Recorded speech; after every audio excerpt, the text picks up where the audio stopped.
यीशु मसीह ने कहा, मैं ये चाहता हूं कि तुम फल लाओ और तुम्हारा फल बना रहे। आमीन।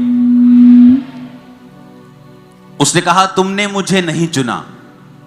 हम कई बार बोलते हैं कि मैंने परमेश्वर को ग्रहण किया। कहता नहीं, तुमने मुझे ग्रहण नहीं किया, तुमने मुझे नहीं चुना, मैंने तुझे चुना और ठहराया कि तू बहुत सा फल ला सके।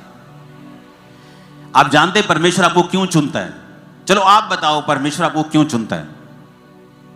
मान लीजिए आप एक बिल्कुल स्मॉल बैकग्राउंड से हैं, आम सी आपकी बैकग्राउंड है, आपका आम सा परिवार है, आपके आम सी जिंदगी है। क्यों परमेश्वर ने आपको चुना? आप जानते हैं वचन क्या कहता है? वचन ये कहता है कि परमेश्वर जानबूझ के आम लोगों को, तुच्छ लोगों को, गरीबों को, टूटे हुओं को चुनता है ताकि उन्हें एक गवाही बनाकर खड़ा कर सके कि इसकी जिंदगी में जो कुछ भी हुआ है मैंने किया है।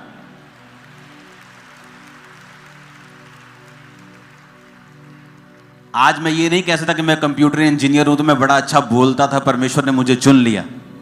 इसमें तो फिर मेरी बड़ाई होगी ना कि मैं बड़ा चालाक था तो प्रभु ने चुन लिया।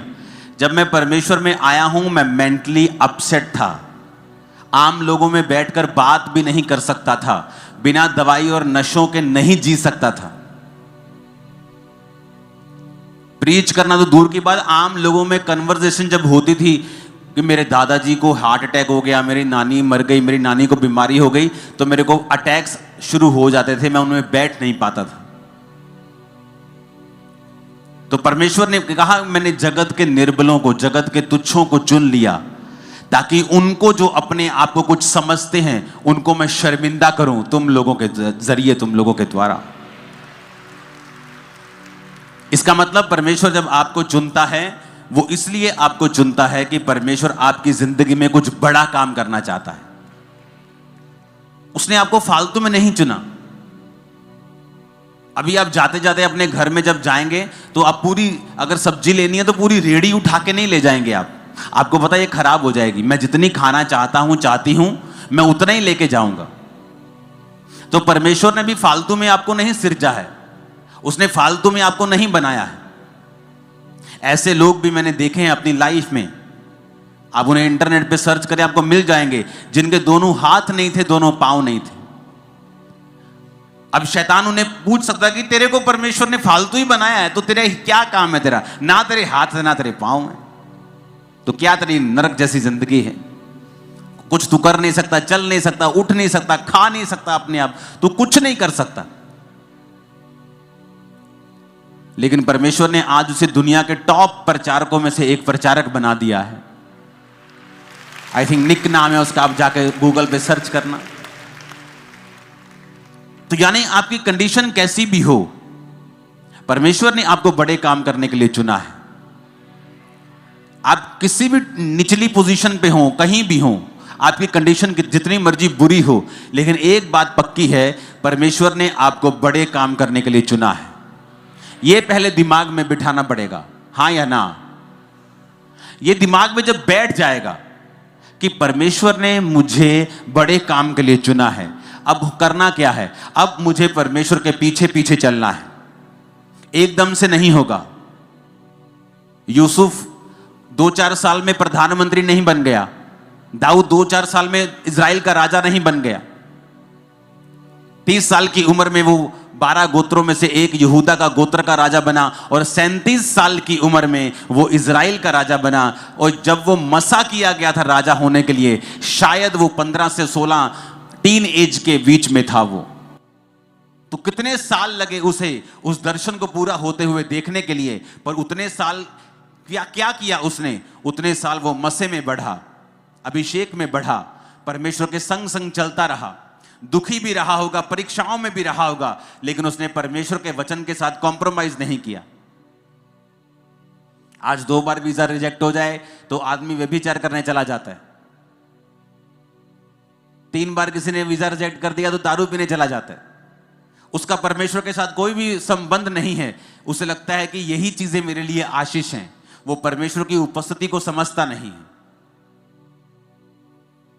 एक बात आपको दिमाग में रखनी होगी कि अगर परमेश्वर ने आपको चुना है तो उसने आपकी लाइफ में बड़े काम करने के लिए आपको चुना है, और वो कुछ बड़ा आपकी जिंदगी में करना चाहता है, इसमें कोई शक नहीं। अब परमेश्वर जा रहे थे और रास्ते में जब पेड़ दिखा अंजीर का, तो परमेश्वर ने कहा रुको मुझे भूख लगी, और जब पेड़ के पास गए तो फल नहीं था, और वचन कहता है फल का समय नहीं था। फल का समय नहीं था तो परमेश्वर को बोलना चाहिए ठीक है समय नहीं है। अब मैं सर्दियों में आम के पेड़ के पास जाऊंगा तो आम का पेड़ तो फल रहित होगा, तो मैं क्या कर सकता हूं। लेकिन बाइबल कहती परमेश्वर ने उस पेड़ को कहा सूख जा, अब से तेरा फल कोई ना खाए। क्यों? क्योंकि अंजीर के पेड़ की खासियत है जब वो पत्ते देता है तो फल भी देता है। तो वो धोखा दे रहा था, पत्ते तो दिखा रहा था दूर से कि दूर से पत्ते देके यीशु मसीह पास तो आए, लेकिन फल नहीं था। तो हमें ऐसे विश्वासी नहीं बनना है जिनका हालेलुया आमीन तो ऊंचा हो, लेकिन अपने कर्मों से वो हालेलुया और आमीन का इनकार कर रहे हो। कि मुंह से तो हालेलुया ऊंचा है कि यहोवा की स्तुति हो, लेकिन अपने कर्मों से वो शैतान की स्तुति कर रहे होते हैं। अगर यहोवा की स्तुति हो तो व्यभिचार तुम्हारी जिंदगी में फिर क्या कर रहा है? चोरियां तुम्हारी लाइफ में फिर क्या कर रही हैं? निंदा चुगली तुम्हारी लाइफ में फिर क्या कर रही है? अगर यहोवा की स्तुति हो, अगर हालेलुया बोलना है तो अपनी जिंदगी को हालेलुया के जैसा करना भी है। कि जब परमेश्वर तुम्हारा हालेलुया और आमीन देखे, तुम्हारी प्रार्थना को सुनकर तुम्हारे पास आए, तो उसे तुम फेक पेड़ की तरह ना दिखाई दो कि जिसके पत्ते तो हैं, जो ऊपर से अपने आप को धर्मी तो दिखा रहा है लेकिन अंदर से धर्मी नहीं है। हालेलुया। अब आपको यह समझ आ गया कि परमेश्वर ने मुझे चुना है, मैंने उसे नहीं ग्रहण किया, उसने मुझे चुना है, और इसलिए चुना है। प्रभु कहता मैंने तुम्हें चुना है और ठहराया है कि तू बहुत सा फल लेके आए। अब हो सकता है परमेश्वर ने आपको, क्योंकि दो तरह के बुलाहट परमेश्वर आपको देता है। पहली बुलाहट सबकी एक है जो मत्ती में लिखा है कि जाओ और सब जातियों को चेला बनाओ और सुसमाचार सुनाओ। अगर आप डॉक्टर हैं आपकी बुलाहट यही है, अगर आप इंजीनियर हैं आपकी बुलाहट यही है, आप एक रिक्शा वाले हैं आपकी बुलाहट यही है। सबकी बुलाहट है कि जाओ और सब जातियों को चेला बनाओ और उन्हें बाप बेटा पवित्र आत्मा के नाम से बपतिस्मा दो। सबकी बुलाहट है ये। कोई नहीं कह सकता कि मैं बिजी हूं, मैं बिजनेसमैन हूं, मेरी वाइफ करती है, कोई नहीं कह सकता, क्योंकि ये परमेश्वर का हुक्म है। दूसरी बुलाहट है कि परमेश्वर ने आपको इस दुनिया में काम करने के लिए भी भेजा है। दूसरी बुलाहट यानी आपकी पहली बुलाहट सुसमाचार की है, उसको सपोर्ट करने के लिए परमेश्वर आपको बिजनेस देता है, किसी को जॉब देता है, किसी को कोई काम देता है, वो आपकी दूसरी बुलाहट है। आप डॉक्टर हैं, इंजीनियर हैं, बिजनेसमैन हैं, आप किसी कंपनी में हैं, वो आपकी दूसरी बुलाहट है। लेकिन पहली बुलाहट सबकी एक है कि उन्हें परमेश्वर का काम करना है। और तब जब हम परमेश्वर के संग चलना शुरू करते हैं, और में ये वचन समझ आता है, क्योंकि अगर वचन समझ में आ जाए ना, वचन अगर खाने पड़ जाए और अंदर स्पिरिट में हम इसको लेकर खा लें, यहोजकेल की पुस्तक में लिखा, परमेश्वर ने कहा इस पुस्तक को ले और इसे खा जा इसे, आंतड़ियां इस भर ले अपनी और इसे पचा ले। लिखा वो पुस्तक उसके मुंह में शहद के समान मीठी लगी। क्यों कहा परमेश्वर ने ऐसा? क्योंकि वचन को समझना और उस पर मनन करना, मनन का मतलब है अपना ध्यान उस पर लगाना कि प्रभु मुझसे कहता है। मैं लाखों की भीड़ से बात नहीं कर रहा हूं, मैं आपसे कर रहा हूं। प्रभु मुझसे ये कह रहा है कि मैंने तुझे चुना है और ठहराया है कि तू बहुत सा फल, यानी तेरी जिंदगी में बड़े अच्छे अच्छे रिजल्ट होंगे जो मैं तुझे दूंगा। प्रभु मुझसे कह रहा है और वो आपसे कह रहा है। क्या वो झूठ बोलता है? मैंने कहा क्या वो झूठ बोलता है? क्या वो पक्षपात करता है? क्या वो मुझे कह रहा है और तुझे नहीं कह रहा है? ऐसा लिखा है बाइबल में। क्या उसने ये कहा है कि मैं ये बात सिर्फ अपने चेलों के लिए लिखता हूं? उसने कहा नहीं, हर एक व्यक्ति जो बपतिस्मा ले चुका है, जो परमेश्वर को, उसकी आत्मा को अपने अंदर पा चुका है, जो यीशु मसीह के नाम को ले रहा है, परमेश्वर ने कहा मैंने तुझे चुना और ठहरा दिया है कि तू बहुत सा फल लाए। फल का मतलब क्या? रिजल्ट, टेस्टिमनीज, गुड कैरेक्टर, आत्मिक फल, शारीरिक रिजल्ट, गवाहियां, हीलिंग, डिलीवरेंस, एवरीथिंग जो इस दुनिया में है। परमेश्वर ने कहा मैंने तुझे चुना और ठहराया कि तू बहुत सा फल लाए।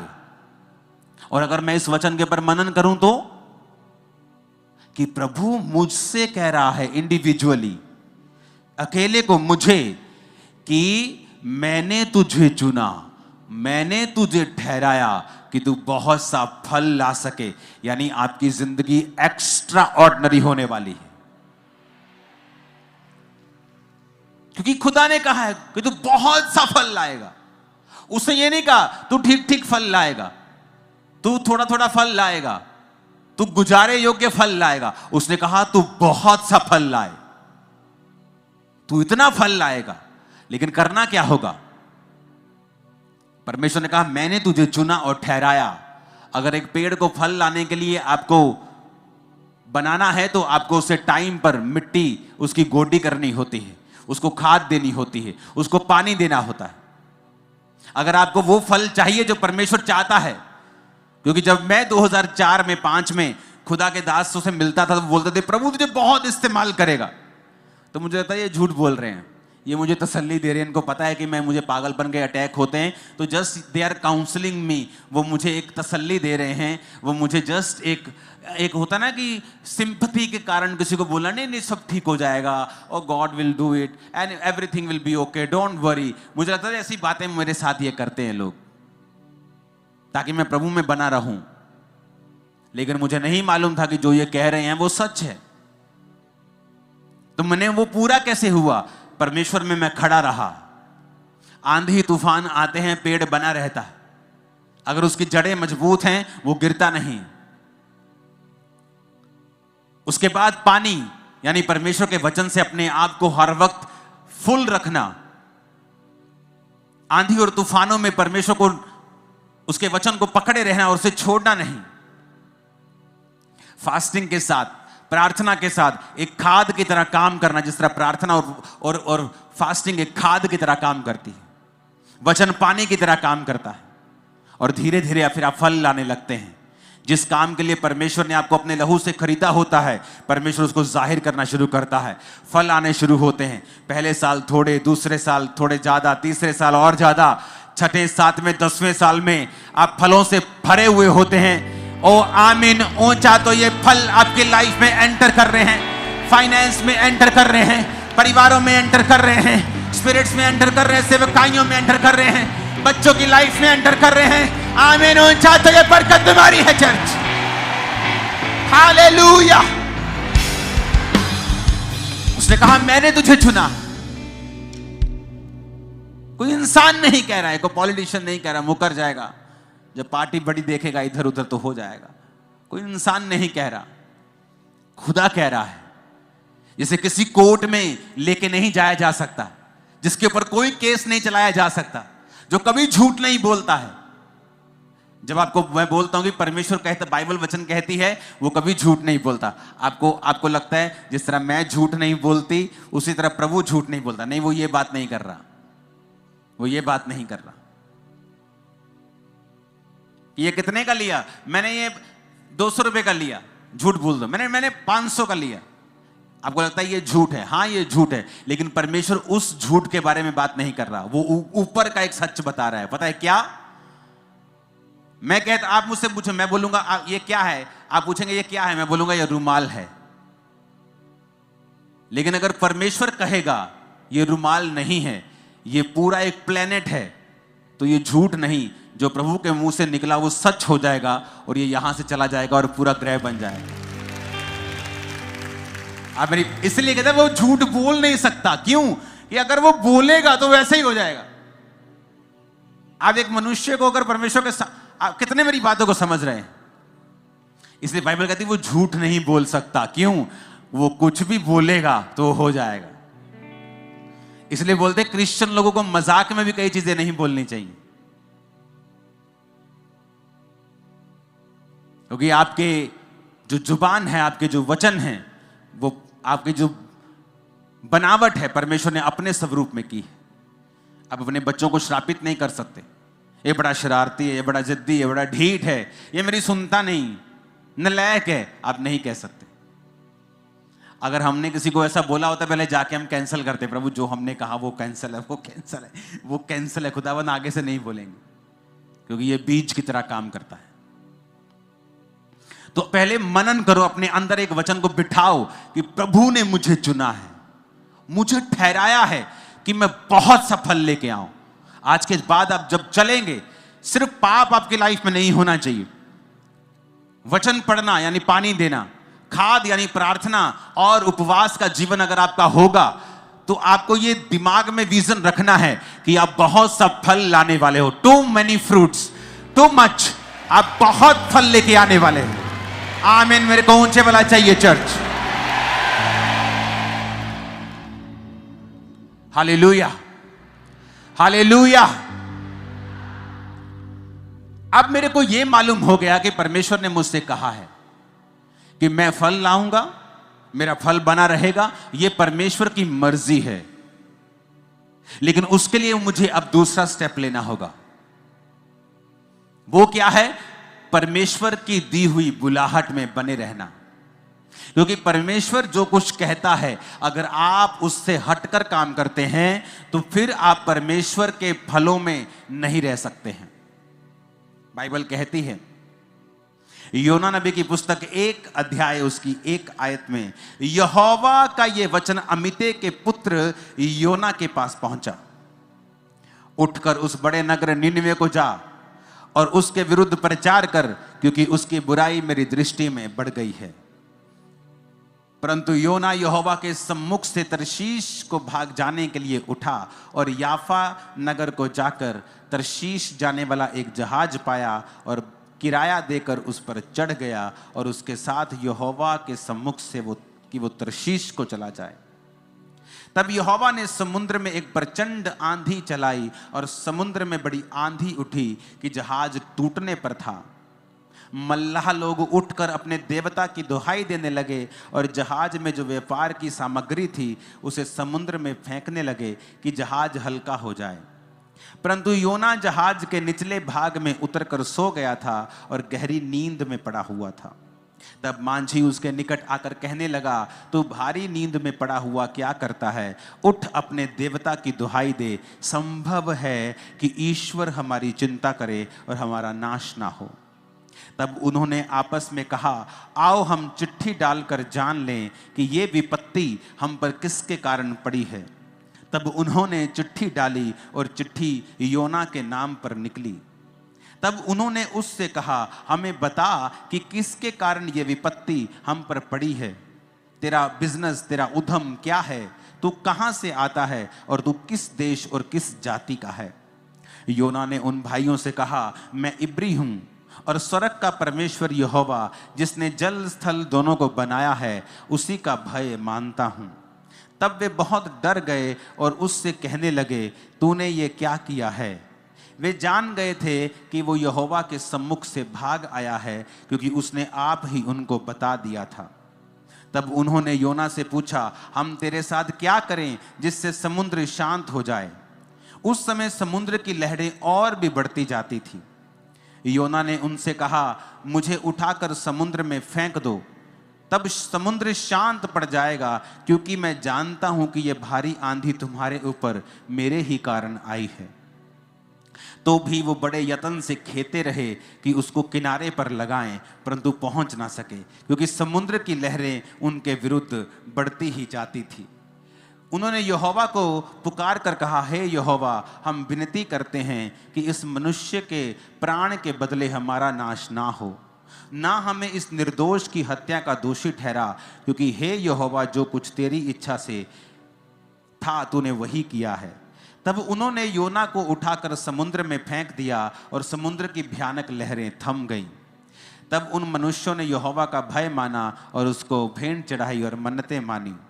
यहोवा ने एक बड़ा मच्छ ठहराया था कि वो योना को निगल ले, और योना उस मगरमच्छ के पेट में 3 दिन और 3 रात पड़ा रहा।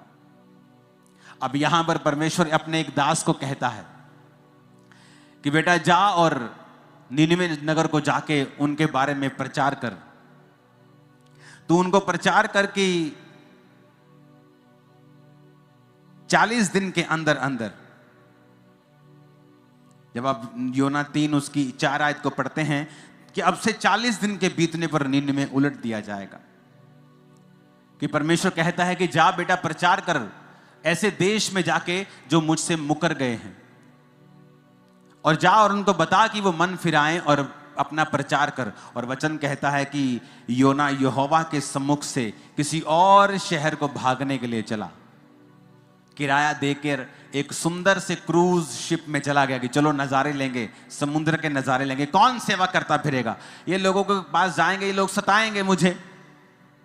परमेश्वर तू दयालु है, तू अनुग्रहकारी है, तू इनको बचा ही लेगा, तू उनको कौन सा नाश करेगा। तू कितने सालों से कह रहा है कि मैं नाश कर दूंगा, करता तो तू है नहीं।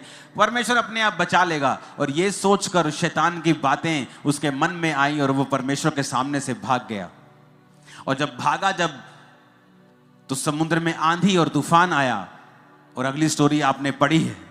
सब लोग पूछने लगे ऐसा क्यों हुआ, तो कहता मैं परमेश्वर के सामने से भाग आया हूं। कुछ मुसीबतें आपकी लाइफ में ऐसी हैं, वो प्रार्थना से कभी नहीं जाती। अगर परमेश्वर ने आपको किसी काम के लिए ठहराया है, सेवा के लिए ठहराया है कि बेटा तुझे ये सुसमाचार की सेवा करनी है, आप भाग जाएं और कहें ये बहुत मुश्किल है, इसमें तो सताव का सामना करना पड़ेगा, इसमें तो अपनी पर्सनल लाइफ को साइड पर रखना पड़ेगा, तो ये कैसे पॉसिबल है। परमेश्वर क्या मैं बिजनेस करके अपने पैसों से तुझे सपोर्ट कर सकता हूं? मैं 50% तुझे पार्टनर बनाता हूं। परमेश्वर कहता नहीं, जो मैं चाहता हूं तू वही करेगा।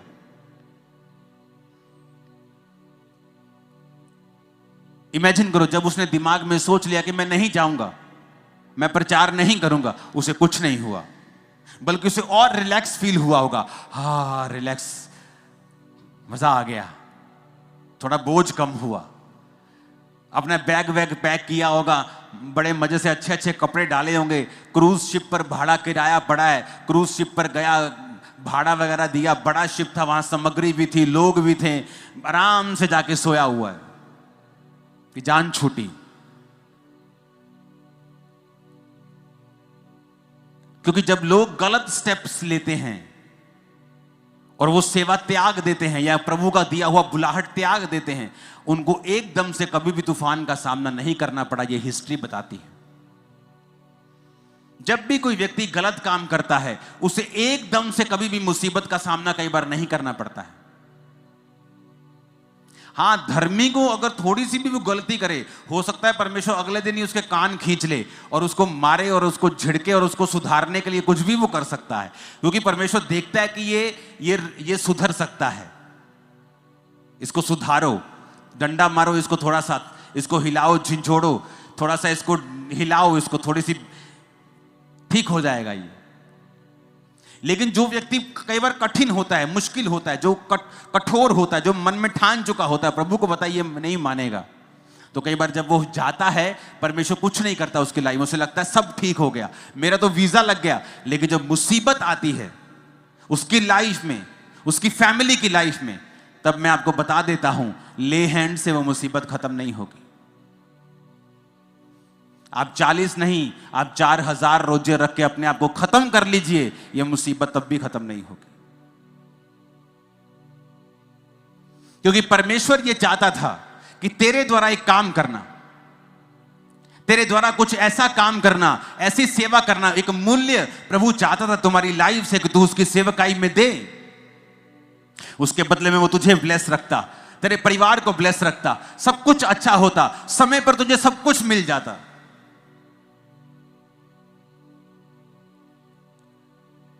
लेकिन जब हम परमेश्वर से हटते हैं और योना नबी की तरह काम करते हैं, फिर आता है एक टर्निंग पॉइंट। जहां लाइफ में फिर मुसीबत एंटर करती है। और मैं आपको बताना चाहता हूं, अपने पास्टर को इस मुसीबत के लिए कृपया तंग ना करें, क्योंकि ये मुसीबत ले हैंड से जाने वाली नहीं है। ये मुसीबत तुम्हारी तौबा की वजह से जाएगी, जो तुम करना नहीं चाहते हो।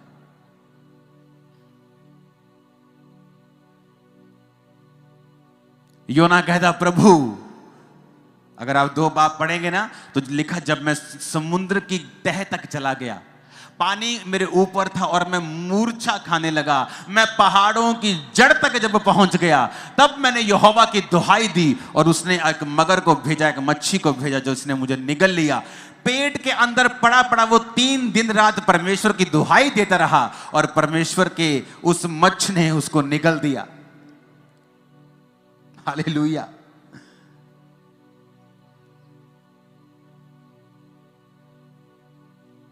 जब तौबा की कि परमेश्वर मुझे माफ कर दे, मैं जाता हूं, तो परमेश्वर कहता है, पहले तुझे मालूम नहीं था, तो पहले अगर जाता तो इतने छितर ना खाता तू, इतनी मुश्किलें तुझको ना आती, तूने दूसरों का भी नुकसान करवाया। व्यापार की वस्तुएं, उसमें घी होगा, उसमें चावल होंगे, उसमें क्या क्या व्यापार पुराने जमाने में होता, कपड़े होंगे, सारा कुछ समुद्र में फेंका। फाइनेंशियली नुकसान किया, दूसरों का नुकसान किया। कुछ परिवारों का नुकसान होता है जब उनके बच्चे सेवा छोड़ते हैं, लेकिन तब वो नहीं बोलते, कहते आने दो आने दो, अब घर आ गया, मेरे घर का काम करेगा। भाई साहब, वो घर का काम नहीं करेगा, वो नुकसान करेगा। क्यों? क्योंकि वचन ऐसा कहता है कि यहोवा के घर में, उसकी सेवा में जो आशीष है, पीछे मुड़ने पर वो श्राप है। क्योंकि प्रभु उसी श्राप से तुम्हें बचाना चाहता है, इसलिए वो तुझे सेवा के लिए बुला रहा है। अगर मैं सेवा ना करता, मैं जीवित नहीं रहता, मुझे मालूम है। तो परमेश्वर ने उस कर्ज को खत्म करने के लिए मुझे कहा, अगर तू सेवा करेगा वो कर्ज खत्म हो जाएगा।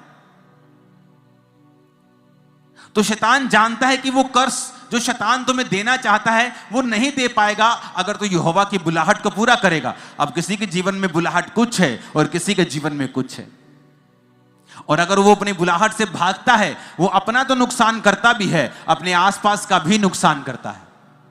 फिर आप ले हैंड करवा लो, आप 40 रोजे रख लो, 80 रख लो, 120 रख लो कि हील हो जाए, डिलीवर हो जाए, ये मुसीबत चली जाए। वो नहीं जाने वाली, क्योंकि वो मुसीबत सिर्फ तौबा से जाएगी। जो कार्य प्रभु ने दिया उसे पूरा करने पर ही वो जाएगी। लेकिन ईगो रास्ते में आती है और वो ईगो के कारण लोग मारे जाते हैं। पारिवारिक मेंबर्स का नुकसान होता है, फाइनेंस का नुकसान होता है, जीवन का नुकसान होता है, बुढ़ापे में और अधिक उनको तकलीफों का सामना करना पड़ता है। वो सॉन्ग है ना, खुदाया तेरी रूह तो मैं पला ना सके किधर जाऊं, कि तू सब तरफ है, मैं कहां जाऊं। आसमान में चढ़ू तू है, समुद्र के नीचे तू है, हर जगह तू है। कभी परमेश्वर की बुलाहट से भागो मत, क्योंकि जब आप बुलाहट से भागेंगे तो परमेश्वर का कोई भी नुकसान नहीं होगा। आपकी जगह आपसे बेटर पर्सन उस जगह को ले लेगा, उस भवन का भी नुकसान नहीं होगा। परमेश्वर अपने काम को कर लेगा, प्रभु का नुकसान भी नहीं होगा। नुकसान एक ही व्यक्ति होगा, जो आप होंगे या आपकी फैमिली होगी। क्योंकि अगर आप बुलाहट को पूरा करते हैं तो परमेश्वर आपके जीवन में वो सारे फलों को देता है जो परमेश्वर ने आपकी लाइफ में सोचे हुए हैं।